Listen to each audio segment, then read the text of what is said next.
안녕하십니까. 섭섭윤TV 박성림입니다. 오늘은 예고한 대로 부동산 정책의 해결책, 앞으로 부동산 정책이 이렇게 나갔으면 좋겠다, 이런 부분에 대해서 알아보도록 하겠습니다.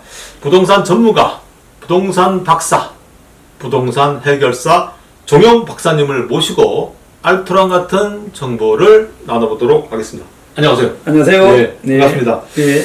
이렇게 뭐 바쁜 시대도 시간 내주셔서 고맙습니다. 아이고, 이제 출연 시켜주셔서 고맙습니다. 네. 그래서 이 부동산 정책의 해결책 중심으로 오늘은 말씀을 드리겠습니다.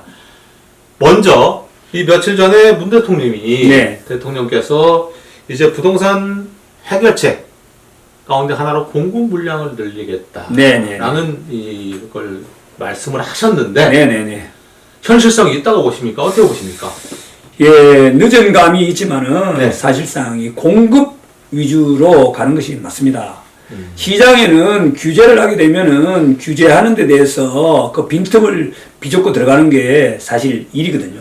이제 아파트라는 것이 이제 공공택지가 아니고 일반 택지로 공급을 하게 되면 거기에 계시는 입주자가 있지 않습니까? 네. 그리고 입주자가 이주를 해야 되잖아요. 네. 그러니까 어차피 재료인 땅을 만드는 시간이 상당히 오래 걸린다. 그 뭐 대통령께서는 뭐 빨리 가 공급을 많이 하겠다, 이런 원론적인 얘기를 하고, 또 이렇게 관계자들을 이렇게 참 격려도 하시고 다 붙이시겠지만, 그 택지가 있는데 기존에 살고 있는 사람들이 그래도 뭐 연립주택도 그런데 4층에 살고 있는 사람 다 내보내야 되잖아요. 그렇죠. 그래서 네. 저는 조금 너무 급하시다, 이런 생각이 들고, 또 하나는 나왔다고 하더라도 이게 입주를 할 때까지 걸리는 시간이 그럼요. 최소한도로 다음 정부가 끝났을 때 돼야 이게 그 효과가 나니까. 한 4, 5년은 걸린다, 이런 말씀이시네요. 네, 그 전문가 입장에서는 또 좀 급한 마음에 하셨지 않나, 이런 생각이 돼서 참 이제 일단 정책이 공급 정책으로 갔다는 방향만은 제가 긍정적인 시그널이지만 실질적으로 나타나는 것은 부동산 시장에서는 똑같은 얘기다, 이렇게 받아들일 수밖에 없다, 저는 그렇게 생각하고 있습니다. 말씀하셨듯이 그 땅 주인, 지주 분들과의 관계, 네네. 그리고 지역별로의 형평성 문제, 네네. 풀어야 될 그 과제가 한두 가지가 아닌데 네. 너무 쉽게 네. 공급 물량을 늘리는 쪽으로 가겠다, 네. 어떤 그 디테일한 해법도 없이 네. 말한다는 건 너무나 좀 피상적이지 않나, 개발적이지 않나, 이제 이런 급하신 것 같아요. 예. 네네네. 아무튼 그래서 요즘은 어느 때보다도 부동산 정책에 대한 시민들의 관심, 반응이 상당히 큰데요. 부동산 열기를 잠재우는 방법으로 아파트 분양권 전매를 금지해야 한다, 이런 네. 말씀을 저번에 하셨는데 네네네. 좀 더 다시 한번 설명 부탁드립니다. 35년 동안 부동산을 업에 종사하고 있습니다만 단 한 건도 분양권을 전매한 적이 없습니다. 제가 이 말씀 드리는 것은 주택은 정말로 공공재다, 이렇게 생각합니다. 이 주택을 가지고 투기화해서는 안 된다는 거죠. 그런데 이것이 불행하게도 IMF를 거치면서 김대중 정부 시절에 분양권이 부동산 중개 대상물이 되었단 말이에요. 그때부터 이런 현상이 일어나는 걸 알고 계시지 않습니까? 네네. 그래서 저는 노무현 대통령 시절에 12구 대책이 났을 때에 그때 이제는 아파트는 이제 마지막이구나, 이제는 사서는 안 되구나. 그래서 그때부터 제가 아파트를 안 가지고 있습니다. 지금 무주택자입니다. 그때부터 세를 들어 살았어요. 그런데 여기에 대해서 정부가 지금 생각해야 될 부분이, 분양권도 이제는 아파트 한 채라는 생각을 해야 됩니다. 그렇지 않습니까? 맞습니다. 예, 이제 분양권이라는 게 더 좋은 게 뭐냐. 주택을 가지고 있으면은 대출이 덜 나옵니다. 이해가 좀 안 되실지 몰라도 주택을 사게 되면 방 하나에 또 예를 들어 대출하려고 하면은 방 한 개씩 해가지고, 예? 우선 변제해가지고 있지 않습니까? 대출도 아주 낮습니다. 그런데 이 분양권은 어떻게 된 게 대출이 90%가 나오고 또 그 이자도 전부 다 건설회사에서 다 내주도록 만들라고. 이렇기 때문에 저는 이제 분양권은 앞으로 주택하고 똑같이 취급해야 되고, 분양권을 한번 샀던 사람들은 아파트를 한번 산 등으로 인정을 해야 된다. 그러니까 1순위로 분양이 된 분들은 네. 이제는 일수를 못 받아야 되죠. 그렇죠. 더 이상 기회를 주면 안 된다. 안 됩니다.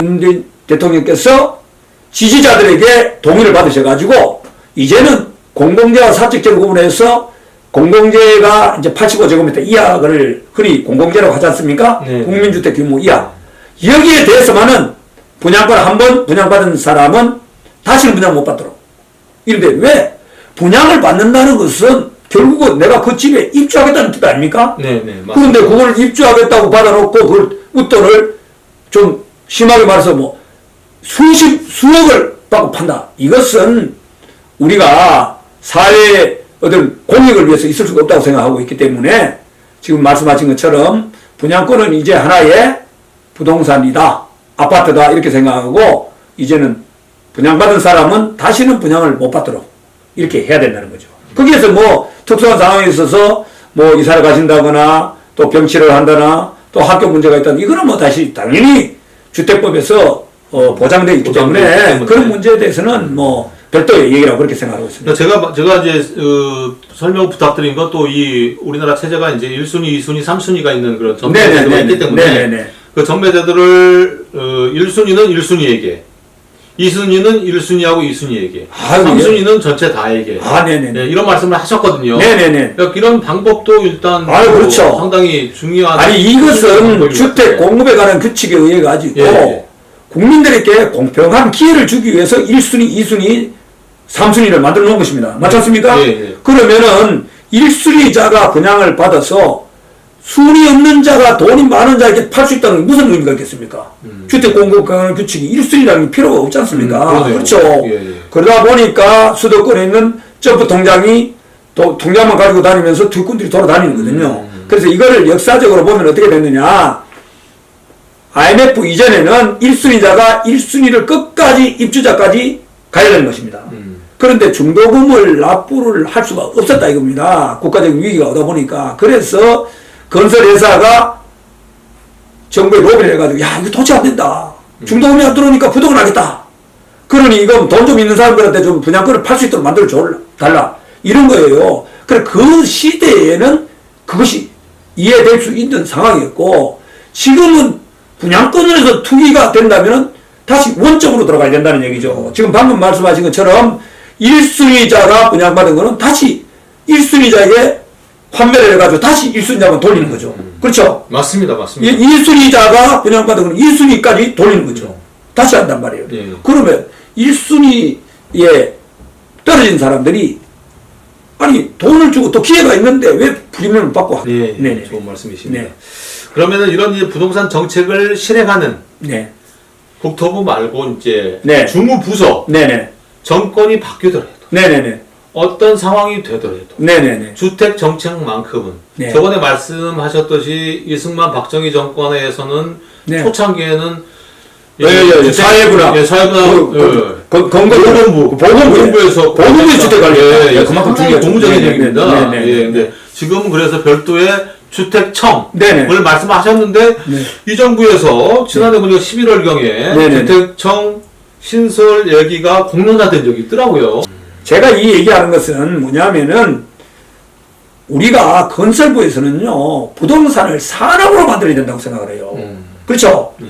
그러니까 국토부 장관이 나와서 청문회 나와서 맨날 얘기하는 것이 주택 정책을 어떻게 할 것이냐, 주택을 투기를 어떻게 잡을 것이냐 이렇게 얘기하면 결국 문제가 발생된다는 거죠. 그러니까 국세청이나 산림청이나 그러니까 그런 것처럼 주택만 전담으로 하는 청이 나오고 외청이 나온다면 국토부 장관이 말해서 그런 말이 안 나온다는 거예요. 그러겠네요. 그래 되면은 장관 청문회 때 이런 게 안 나오게 되면은 그렇게 된 문제가 없고 지금 방금 좋은 얘기 해주셨는데 지속 가능한 정책을 펼 수 있다는 거예요. 그렇죠. 그렇지만 지금 예를 들어서 박근혜 정부 다음에 이번에 정부 문재인 정부가 들어왔다. 문재인 정부 다음에 또 다른 정부가 들어가면 그때도 주택청이 주택 정책만은 일관성 있게 지속적으로 진행돼야 된다. 맞습니다. 그래 되면 결국은 국민적 합의가 더 되고 여야가 그 주택 가지고 따지지 않는다는 거예요. 국토부 장관은 부동산을 산업화 시킨다면 어떤 현상이 나겠습니까? 산업화 되면은 지금 자금들이 많이 돌아다니잖아요. 그건 어떻게 돼야 되겠어요? 어디로 투자를 시켜야 되겠습니까? 그런 자금들이. 그런 작업을 이쪽으로 공공재에 이제 당연히 그렇죠. 투자할 수 있게. 그 인야나 뭐 그렇죠. 예. 상가나 농지나 이런 국토의 효율적인 개발하는데 예. 그런 자금들이 투입이 돼야 되겠죠. 그러니까 저번에 말씀하셨듯이만 네. 주택청이 네네. 주택 관리도 하지만 네네. 공공재와 사적재로 구분을 해서 네네네. 85제곱미터 이하는 네네네. 공공재로 그렇죠. 구분해서 국가가 네. 주택청이 네네. 관리를 하고 그렇죠. 사적재는 시장에 맡기자. 네네네. 이런 말씀을 하셨거든요. 그렇습니다. 예. 자, 여기에서 중요한 지적이 또 하나 나오는 건데요. 건설부에서 뭘 해야 되냐. 주택이 필요한 재료가 뭐겠어요? 땅과 건물이죠. 예. 그렇죠. 예. 그러니까 땅에 대한 건 누가 관리해야 되겠어요? 국토부에서 관리하는 거죠. 분리해야 되는 거예요. 그렇죠. 그러면 신도시는 누가 만들겠어요? 국토부에서 국토부에서 만들고. 그렇죠. 예. 그러니까 국토부에서 신도시도 만들고 집도 짓고 이러면 복잡한 생각이 들잖아요. 그러니까 국토부는 주택청이 요구하는 자 예를 들어 가지고 공동택지가 어느 정도 필요합니다. 이렇게 만들면 국토부에서 알았어 그 정도의 땅은 이렇게 만들어 줄게. 정부가 바뀌어도 청량만은 연임이 될 수 있다는 거죠. 그렇죠. 예, 그렇게 돼야 되겠죠. 예, 그렇게 될 수 있고 거기에 보면 또 전문가들이 많이 되고 이러면 좋지 않겠나. 그래 이번에 이번 문재인 정부에서 꼭 주택청을 한번 만들어서 제가 10년 전부터 주장하던 것이 좀 이루어졌으면 하는 그런 생각이 듭니다. 그럼 주택 가격이 안정화까지는 괜찮지만 주택 가격이 내려갔다 하면 어떻게 되겠어요? 은행이 부실이 나게 돼 있습니다. 이거는 제가 이제 필드에서 있으면서 또 대학에서 강의를 하면서 느끼는 건데 이것은요 강렬한 문제가 아닙니다. 집값이 빠지도 문제고 지금까지 너무 올라서는 당연히 문제죠. 그런데 적정선을 유지해야만 된다는 얘기입니다. 그렇게 되면 85제곱미터 이상인 사적재는 뭐 오르든 안 오르든 어떻게 되겠습니까? 그렇죠. 시장에 그냥 맡기는 거죠. 맡기는 보이지 않는 손에 맡기는 예. 거죠. 그 대신에 85제곱미터 이하는 공공재로서 사회 안전망 차원에서 우리 국민들이 꼭 필요한 거기 때문에 이것은 절대적으로 국가가 어떻게 보면 좀 더 간섭을 하고 국가가 좀 견제하고 관리를 한다고 표현하는 관리 좋죠. 예. 부동산 관리도 있으니까 네. 그래서 공공재로서 관리를 하면서 이것은 국민적 합의에 의해 가지고 좀 더 시장과 좀 반시장적인 문제까지도 조금 결부될 수 있도록 그렇지 않습니까? 예. 규제를 철저히 한다든지. 네. 시장에 맡겨놓으면 될 것 그렇죠. 같아요. 시장에 맡기면 돼요. 내가 두 채를 갖고 있던, 세 채를 갖고 있던. 그렇죠, 그렇죠. 세금 내면 될 거 아닙니까? 그렇죠. 국민들이. 그렇습니다. 올라가면 올라간 세금이 그렇죠. 많기 때문에 그렇습니다. 부담될 수도 있고. 네네. 거기에 맡겨놓으면 그만큼 세수가 확보가 되는 거예요. 네네네. 있는 사람이 세금을 제대로 내야지 투기로 몰려버리면은 네. 아까 말한 대로 은행 문제부터 해가지고 경제적으로 선순환이 안 되는 가능성도 높다. 이렇게 네. 보거든요. 정부가 어떻게 보면은 임대 아파트, 공공 임대 아파트를 많이 가지고 있음으로써 주택 시장을 안정화시킬 수 있습니다. 예를 들어서 우리 농산물이 예를 들어 가지고 가격이 폭등하게 되면은 정부에서 비축미를 내놓지 않습니까? 그렇죠, 그렇죠. 비축적인 거를 내놓는 것처럼 이게 아파트 같은 경우에도 정부가 많이 가지고 있어야 됩니다. 공공재를 많이 가지고 있으면 그렇습니다. 그것을 요번에 정부에서 혁신적인 얘기를 한다면은 어떤 펀드를 만들어내거나 그래서 해가지고 좀 자금을 모입해가지고 거기에 내가 일정 금액의 뭐 수입을 준다. 그래서 그것을 전부 다 정부가 가지고 있어야 돼. 국가가 가지고 있어야 된다는 거예요. 국가가 가지고 있으면은 필요할 때마다 내 쓰면 된단 말이죠. 예, 그렇기 때문에 지금 뭐 LH공사가 도시에서 있어가지고 아파트들을 많이 매입을 하고 예. 특히나 또 연립주택 같은 경우는 매입을 해서 거기서 싼 가격에 임대를 놓고 있습니다. 아주 잘하는 얘기죠. 그런데 이런 것처럼 이제 아파트도 조금 선호도가 높은 데에 있어가지고 공공 임대 아파트를 많이 가짐으로써 이제 의식적으로 이렇게 됩니다. 뭐 집이야 언제라도 내 그렇죠, 됐다. 제가 드린 말씀이 그겁니다. 네네네. 공공 임대주택이 지역별로 네네. 직능별 지역별로 활성화되면 네네. 말씀하셨듯이 사적재는 네네네. 알아서 돌아가는 거고 그럼요. 시장 그렇습니다. 운영에 의해서 그렇습니다. 공공재가 있기 때문에 걱정이 없는 거죠. 네네네. 자, 이제 마무리 말씀을 드리면은 예. 이렇습니다. 우리가 지금 아파트가 어떻게 보면요. 투기 수단이 되어 있습니다면은 어떻게 보면은 행복하게 사는 건 맞지만요. 최종 소비재입니다. 그게 생산이 되지 않잖아요. 맞죠. 그 행복하게 산다는 것도 굉장한 그 어떤 뭐 효용 가치가 있는 것이지만은요. 그렇게 되면 어떻게 되겠습니까? 아파트를 한 10억 정도 사가지고 대출을 5억을 받았다. 그럼 이자를 내야 되잖아요. 맞습니다. 그러면은 소비력이 약화될 수 있다. 당연하죠. 이것이 문제인 거예요. 소비력을 향상시키기 위해서는 공공임대아파트가 저렴하게 공급함으로써 예. 소비력이 올라갈 수 있다는 거죠. 그래야 선순환적인 게 된다. 이렇게 제가 말씀드리겠습니다. 예. 오늘 말씀 감사합니다. 그 밖에 또 궁금한 점이 있으시거나 정영 박사님을 통해서 알고 싶으신 분이 계시면은 문자나 댓글로 남겨주시면 성심을 다해서 궁금한 점을 알려드리도록 하겠습니다. 다음 시간은 부동산 활성화를 위해서 여러분에게 도움이 될 만한 물건, 매물을 소개해드리는 순서로 찾아뵙도록 하겠습니다. 오늘 순서 감사합니다. 수고하셨습니다. 감사합니다.